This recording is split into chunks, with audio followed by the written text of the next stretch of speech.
Ini menurut Albani dalam kitabnya yang bernama Silsilatul Ahadits Ad-Dhaifah.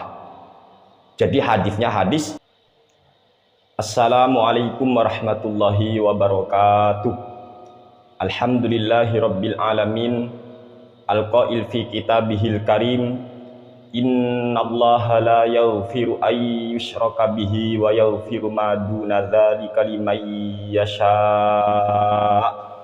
Nusalli wa nusallimu ala rasulihil amin sayyidina Muhammadin wa ala alihi wa sahbihi ajma'in, amma ba'du.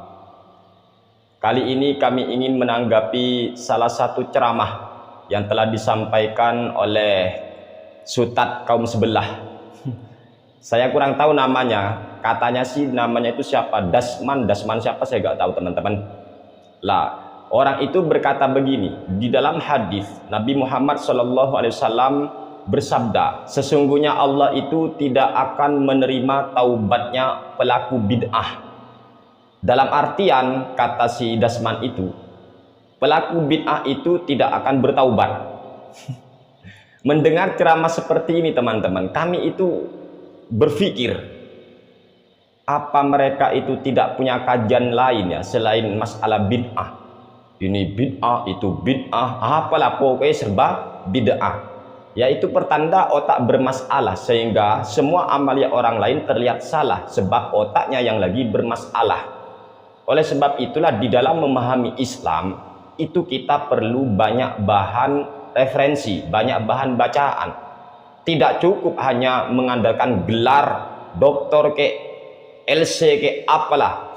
Gak penting itu teman-teman. Yang penting itu dalam Islam, ilmu masalah keislaman atau agama ini yang kita butuhkan adalah referensi. Kita membutuhkan bahan bacaan dari para ulama.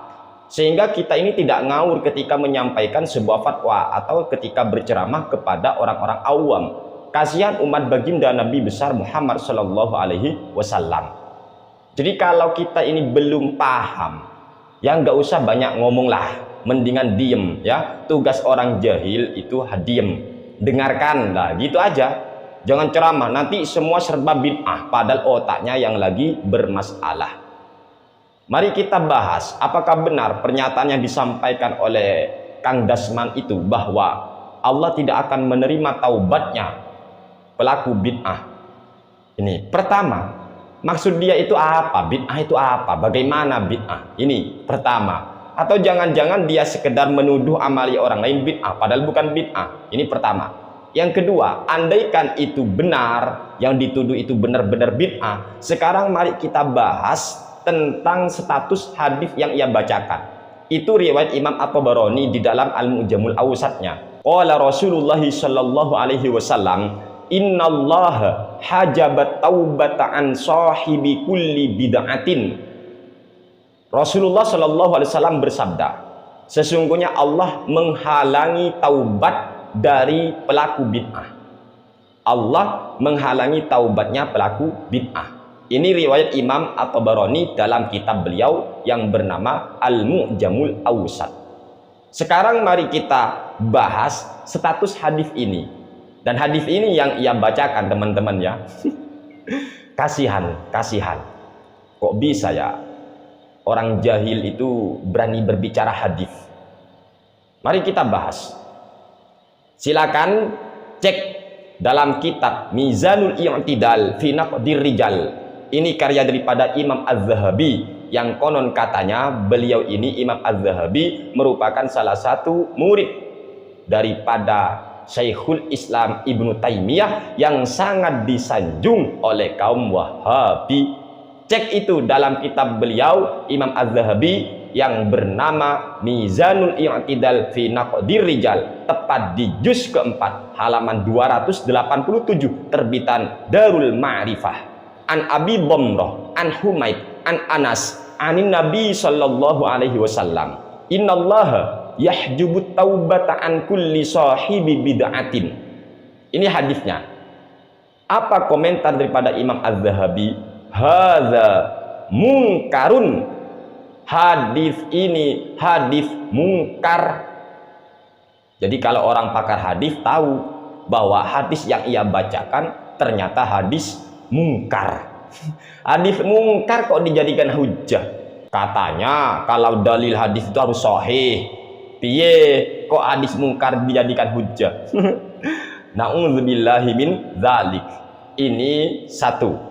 Yang kedua, cek juga dalam kitab Al-Ilalul Mutanahiyah fil Ahaditsil Wahiyah, karya daripada Imam Ibnul Jauzi, tepat di halaman 138. Kata di sini, An Humaid At-Tawil an Anas qala Rasulullah sallallahu alaihi wasallam, innallaha hajabat taubata an kulli sahibi bid'atin. Dari Humaid At-Tawil, dari sahabat Anas bin Malik, beliau berkata, Rasulullah sallallahu alaihi wasallam bersabda, sesungguhnya Allah menghalangi taubat daripada semua pelaku bid'ah. Qala al-muallifu hadza haditsun la yasihhu ar-Rasulillahi sallallahu alaihi wasallam. Hadis ini tidak benar, tidak sahih datang dari Rasulullah sallallahu alaihi wasallam. Hadis itu bukan dari Nabi, ya, bukan dari Nabi. Hadis yang mereka baca itu, yang mereka keluarkan itu, teman-teman, bukan. Wa madaru tariqaini ala Muhammad bin Abdurrahman al-Kufi al-Kushairi. Ini kedua jalurnya bermuara kepada Muhammad bin Abdurrahman al-Kufi al-Kushairi. Qala Ibnu Adiyin huwa munkarul hadisi majhulun. Muhammad bin Abdurrahman al-Kufi al-Kushairi tersebut, menurut Ibnu Adi, dia adalah mungkarul hadis. Mungkar hadisnya majhulun, rawi yang tak dikenal. Begitu. Jadi intinya hadis yang ia bacakan ternyata hadisnya hadis mungkar. Biasanya mereka itu, para kelompok sebelah itu ngeles. Tapi kan ada hadis lain. Apa hadisnya? Rasulullah sallallahu alaihi wasallam bersabda, "Aballahu ayyaqbala amala sahibi bid'atin hatta yada'a bid'atahu." Ini hadis Nabi loh. Biasanya mereka, para kelompok sebelah itu, Wahabi Al-Kuculuki itu ngomong gitu biasanya, teman-teman.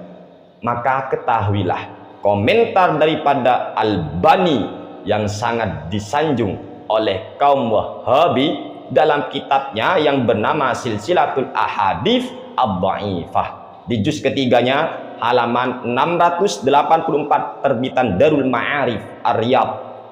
Aballahu ayyaqbala amala sahibi bid'atin hatta yada'a bid'atahu mungkarun. Hadis yang berbunyi Allah enggan menerima amalnya pelaku bid'ah hingga ia meninggalkan bid'ahnya, hadis itu hadis mungkar. Ini menurut Albani dalam kitabnya yang bernama Silsilatul Ahadits Ad-Dhaifah. Jadi hadisnya hadis mungkar. Sekarang mari kita kaji isi atau matan daripada hadis itu. Bagaimana mungkin akan ada hadis Allah tidak akan menerima taubatnya pelaku bid'ah? Bagaimana mungkin hadis ini keluar dari Nabi? Oh, isinya, matan hadis ini sangat bertentangan dengan ayat suci Al-Quran. Dalam surat An-Nisa Allah sudah berfirman, innallaha la yaghfiru ayyushraka bihi. Sesungguhnya Allah tidak akan mengampuni apabila Allah disekutukan. Apabila ada orang yang mensekutukan Allah, Allah itu tidak akan mengampuni dosa syiriknya. Wa yaghfiru ma duna dzalika liman yasha.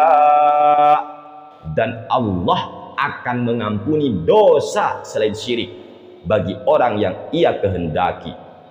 Semua dosa itu diampuni. Bagaimana mungkin Allah tidak akan menerima taubatnya pelaku bid'ah? Wong semua dosa akan diampuni, semua taubat akan diterima oleh Allah asalkan kita benar-benar taubatan nasuha.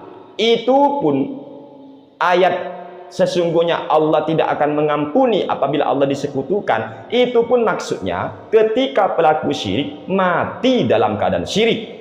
Tapi jika orang yang melakukan kesyirikan bertaubat, ya tetap Allah akan mengampuni dosa syiriknya lah. Ya kalau tidak, ya percuma Sayyidina Umar masuk Islam, percuma sahabat-sahabat yang lain yang pernah syirik itu masuk Islam bertaubat.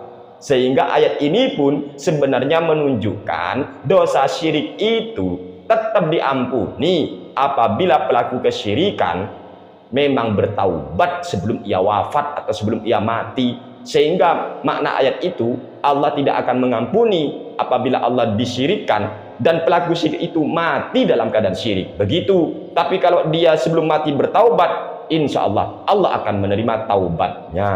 Karena kalau tidak, maka percuma sahabat-sahabat Rasulullah SAW yang pernah mensekutukan Allah bertaubat lalu masuk Islam. Kan percuma nanti kalau tidak diampuni. Sehingga apa maksudnya? Tidak mungkin Allah tidak mengampuni dosa, asalkan kita taubat sebelum kita wafat, sebelum kita mati. Maka perlu dipertanyakan status hadis, Allah tidak akan menerima taubatnya pelaku bid'ah. Bohong itu, dusta itu. Bahkan sudah jelas disampaikan oleh para ulama, termasuk Albani sendiri, hadisnya mungkar. Maka jangan difatwakan kepada orang awam. Hadis mungkar kok dijadikan hujah, padahal katanya hadisnya Wahabi itu selalu sahih. Ya. Giliran masalah bid'ah mereka juga peduli. Ya, giliran bid'ah mereka gak peduli, hadisnya mungkar kayak yang penting nyerang amalia orang lain. Padahal itu sekedar tuduhan belaka karena mereka minim referensi sehingga mereka mudah menyalahkan amalia orang lain. Oleh sebab itulah di dalam beragama silakan Anda itu amalkan apa yang Anda yakini, tetapi jangan pernah menyalahkan amalia orang lain, sebab terkadang terlalu banyak amalia yang Anda salahkan padahal mereka punya dalil, tetapi Anda kurang referensi, Anda bahan bacaannya sedikit sekali, minim sekali, sehingga itulah yang membuat Anda suka membid'ah-bid'ahkan, berteriak bid'ah, padahal yang Anda salahkan sebenarnya punya dalil. Oleh sebab itu seringkali orang yang berteriak bid'ah karena otaknya bermasalah. Sekian, terima kasih. Wassalamualaikum warahmatullahi wabarakatuh.